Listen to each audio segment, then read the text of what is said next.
ना मोह मिला ना माया मिली, आखिर क्या मिलेगा। बात कर रहे हैं हम सचिन पायलट की। पिछले 5 साल से सचिन पायलट लगातार संघर्ष कर रहे हैं और कह रहे हैं कि मैं युवाओं के लिए हर वो काम करूंगा जो युवाओं के भविष्य को सुधार जा सकता है या सुधार के काम आएगा। लेकिन आखिर सचिन पायलट को मिला क्या। विधानसभा 2023 के चुनाव नजदीक हैं और ऐसे में सचिन पायलट लगातार संघर्ष करते हुए ही नजर आ रहे हैं। मानेसर के बाद में लगातार सचिन पायलट ने बिगुल बजा रखा था और अशोक गहलोत के खिलाफ मोर्चा खोल रखा था। युवाओं की बात को लेकर, युवाओं की आवाज उठाने को लेकर अपनी आवाज बुलंद कर रहे थे। जयपुर से लेकर दिल्ली तक शीर्ष नेताओं से मुलाकात का काम हो या फिर अपनी बात रखने का काम हो, सब बखूबी कर रहे थे। लेकिन सचिन पायलट को आखिर मिला क्या। उन्होंने अपनी ही सरकार के खिलाफ अनशन भी किया। उन्होंने आरपीसी अजमेर से पैदल जनसंघर्ष यात्रा भी निकाली और उन्होंने आलाकमान यानी कि शीर्ष नेतृत्व राहुल गांधी, केसी वेणुगोपाल, मल्लिकार्जुन खड़गे सबसे मुलाकात भी की। लेकिन निकल कर क्या आया। आज 11 जून को लेकर बड़े कयास लगाए जा रहे थे कि सचिन पायलट कोई बड़ी पार्टी का ऐलान कर सकते हैं, कांग्रेस का दामन छोड़ सकते हैं। लेकिन सब कयास धरे के धरे रह गए और वही अशोक गहलोत, जिनको कहा जाता है कि कांग्रेस राजस्थान में वही है और दूसरा नाम कांग्रेस का अशोक गहलोत है। अब तो देखा यह जा रहा है कि राजस्थान हो या दिल्ली, सब जगह चल रही है अशोक गहलोत की ही। चाहे जिस तरीके से पर्यवेक्षक आए थे राजस्थान में, मल्लिकार्जुन खड़गे और अजय माकन, तब जो हुआ वो सबने देखा। जिसके बाद शांति धारीवाल के घर जो विधायक दल की बैठक होनी थी, उसके खिलाफ शांति धारीवाल के घर सब लोग एकत्रित होकर सीपी जोशी को इस्तीफा देने पहुंचे। तमाम घटनाक्रम को आपने देखा तो एक ही चीज नजर आएगी कि अशोक गहलोत जो चाह रहे हैं राजस्थान में वही हो रहा है। तो फिर सचिन पायलट को मिलेगा क्या।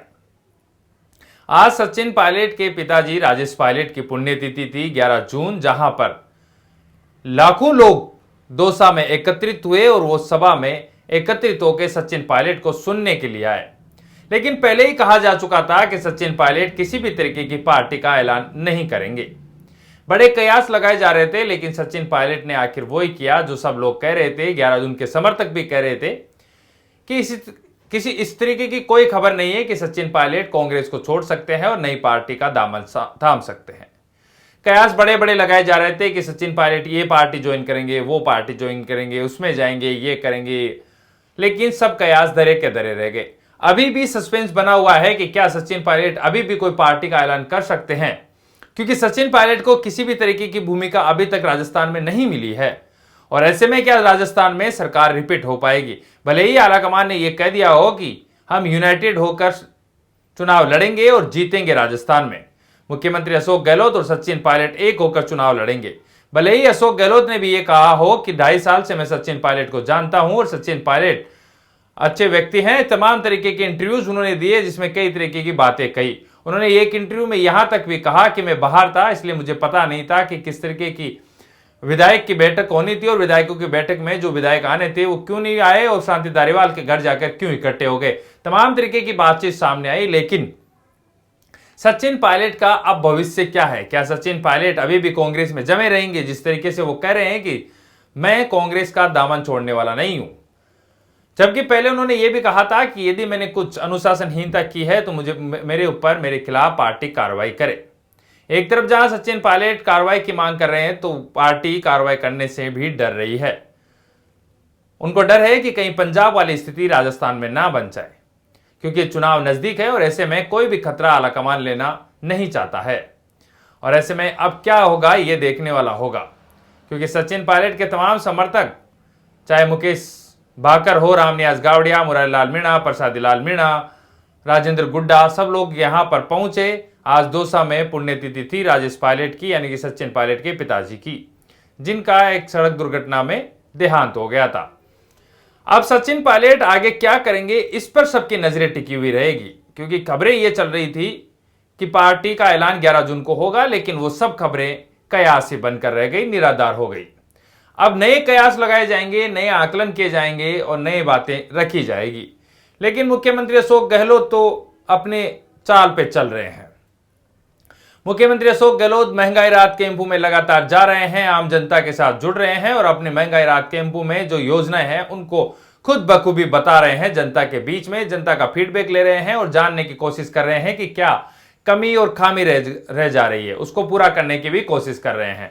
कह रहे हैं कि राजस्थान में सरकार रिपीट करवाएंगे। तो दूसरी तरफ भाजपा लगातार कांग्रेस के ऊपर हमला बोल रही है, चाहे ईडी मामला हो, चाहे किरोड़ी लाल मीणा ने जिस तरीके से सबूत पेश किए हैं वो हो, तमाम तरीके की हमलावर भाजपा है। और 13 जून को बड़ा प्रदर्शन जयपुर में भाजपा करने जा रही है। भाजपा यह भी आरोप लगा रही है राजस्थान की सरकार के ऊपर कि जो केंद्र की योजनाएं हैं उनको राजस्थान की सरकार अपना बताकर जनता के बीच में जा रही है। ऐसे में क्या अब अशोक गहलोत सरकार अपनी कोई योजना में बदलाव करेगी और भाजपा किस तरीके से हमलावर होगी, यह देखने वाला होगा। क्योंकि भाजपा अब धीरे धीरे बड़ा रुख इख्तियार करेगी, क्योंकि चुनाव नजदीक हैं। आपने पिछले कुछ समय में देखा होगा कि किस तरीके से भाजपा का शीर्ष नेतृत्व यानी कि प्रधानमंत्री नरेंद्र मोदी तक लगातार राजस्थान के दौरे कर रहे हैं। देखना यह भी होगा कि क्या वसुंधरा राजे को बड़ी भूमिका मिलेगी, क्योंकि अब कहा जा रहा है कि भाजपा में वसुंधरा राजे को बड़ी भूमिका देने की तैयारी कर चुकी है। ऐसे में अब हेड टू हेड ये जो कंपटीशन माना जाए या फिर चुनाव के अंदर जो भाजपा और कांग्रेस के बीच की लड़ाई को माना जाए, ये और तेज हो जाएगी। क्योंकि महज कुछ ही समय हो गया है, कुछ समय बाद में आचार संहिता लग जाएगी और ऐसे में अब दोनों ही पार्टियां चाहेगी कि अब राजस्थान में सरकार बनाई जाए। भाजपा अपनी सत्ता वापसी करना चाहेगी तो कांग्रेस रिपीट करवाना चाहेगी। राजस्थान में एक परिपाटी रही है कि एक बार भाजपा और एक बार कांग्रेस। तो क्या इस बार कांग्रेस जो दावा कर रही है रिपीट करने का, क्या वो कर पाएगी? क्योंकि वहां पर बड़ा मनमुटाव अभी भी चल रहा है सचिन पायलट और अशोक गहलोत के बीच। भले ही राहुल गांधी ने विदेश जाने से पहले मीटिंग करके ये कहा था कि सब कुछ ठीक है और एक साथ मिलकर चुनाव लड़ेंगे, लेकिन लग नहीं रहा है। क्योंकि जिस तरीके से सचिन पायलट ने पहले भी कहा है कि मेरे मुद्दों पे मैं अड़िग हूं और उनसे पीछे हटने वाला नहीं हूं। आज भी सचिन पायलट ने कई बड़ी बातें कही, चाहे वसुंधरा राजे को लेकर कही हो कि खान घोटाला जो हुआ था उसमें आवंटन हुआ था, भले ही उसको निरस्त कर दिया गया हो, लेकिन उसमें जांच तो होनी चाहिए। दूसरी तरफ उन्होंने मानसिक दिवालियापन और देश को दिवालिया होने की बात भी उन्होंने कही। तो इस तरीके के तमाम तंज उन्होंने कसे, लेकिन इस बार उनके तेवर जो है वो ढीले ढीले थे। इसका मतलब कहीं ना कहीं आलाकमान की तरफ से प्रेशर है और राजस्थान में कुछ बड़ा होने की भी उम्मीद है। राजस्थान में कहा यह भी जा रहा है कि 3-4 डिप्टी सीएम भी बनाए जाएंगे चुनाव से पहले और प्रदेशाध्यक्ष के रूप में गोविंद सिंह डोटासरा को हटाकर किसी दूसरे जाट चेहरे को प्रदेशाध्यक्ष बनाया जा सकता है। क्योंकि जिस तरीके से ईडी का काम चल रहा है तो कुछ समय बाद हो सकता है कि गोविंद सिंह डोटासरा को भी नोटिस मिल जाए। ऐसे में प्रदेशाध्यक्ष के तौर पर गोविंद सिंह डोटासरा को हटाया जा सकता है, उनकी जगह दूसरे किसी जाट नेता को यह जगह दी जा सकती है। तमाम तरीके की बातचीत सामने आ रही है कि क्या भाजपा के अंदर जो मनमुटाव है वो क्या एक हो पाएगा, क्योंकि सीपी जोशी के प्रदेशाध्यक्ष बनने के बाद में लगातार सोचा जा रहा था कि एक बड़ी जोश भाजपा में आएगा, लेकिन वो कहीं ना कहीं गुम हो गया है, कहीं ना कहीं वो दिख नहीं रहा है और कहीं भी उसका कोई प्रभाव नहीं दिख रहा है। भले ही आलाकमान यहां पर आ रहा है, प्रधानमंत्री नरेंद्र मोदी तक यहां पर पहुंच रहे हैं, लेकिन राजस्थान के जो नेता है वो कुछ करते हुए दिखाई नहीं दे रहे हैं, एक राजेंद्र राठौड़ और कुछ नेताओं को छोड़कर। राजेंद्र राठौड़, किरोड़ी लाल मीणा, ये तो वो नेता हैं जो कि जन संघर्ष करते हैं और सड़कों पर आप लोगों को कहीं पर दिख जाएंगे। सतीश पूनिया प्रदेशाध्यक्ष थे तो लगातार कोशिश भी कर रहे थे, काम भी कर रहे थे, लेकिन अब धीरे धीरे स्थितियां बदल गई है और अब सीपी जोशी चाहते हैं कि कैसे जैसे पार्टी को इकट्ठा करके चुनाव में मजबूती के साथ जाया जाए। लेकिन क्या ये हो पाएगा, ये भी देखने वाला होगा, क्योंकि वसुंधरा राजे को जब तक कमान कहीं ना कहीं मुख्य भूमिका में नहीं लाया जाता तब तक मुश्किल है कुछ देखना। क्योंकि और इसके कयास इस बात से भी समझे जा सकते हैं कि पिछले कुछ समय में जब भी प्रधानमंत्री नरेंद्र मोदी के राजस्थान में दौरे लगते हैं तो वसुंधरा राजे की सीट उनके अगल बगल होती है। मतलब साफ है कि अब वसुंधरा राजे को अहमियत दी जाएगी और मुख्य भूमिका में उनको लाया जाएगा। हो सकता है कि चुनाव कैंपेन कमेटी का अध्यक्ष भी उनको बना दिया जाए और ऐसे में मुख्यमंत्री चेहरे के रूप में उनको पेश किया जाए। लेकिन राजस्थान का रुख और रिवाज अभी देखा जा रहा है आलाकमान की तरफ से और कहा जा रहा है कि प्रधानमंत्री नरेंद्र मोदी के चेहरे पर चुनाव लड़ा जाएगा। लेकिन यदि वो होता है तो फिर कर्नाटक जैसी स्थिति राजस्थान की नहीं बन जाए और आने वाले समय में अभी और भी चुनाव बाकी है, चाहे मध्य प्रदेश, राजस्थान, छत्तीसगढ़, तेलंगाना सब जगह पर चुनाव है, तो ऐसे में अब फूक फूक कर कदम रखेगी दोनों ही पार्टियां। देखना यह होगा कि कांग्रेस में क्या मुख्यमंत्री अशोक गहलोत, सचिन पायलट एक हो पाते हैं और क्या भाजपा एक होकर चुनाव लड़ पाती है। लेकिन अब सबकी निगाहें टिकी है सचिन पायलट के ऊपर। बहरहाल देखना यह होगा कि आने वाले समय में क्या होता है। बने रहिए हमारे साथ। बहुत दिनों बाद में हम आए थे आपके पास, आपके सामने, लेकिन अब लगातार आपके साथ बने रहेंगे।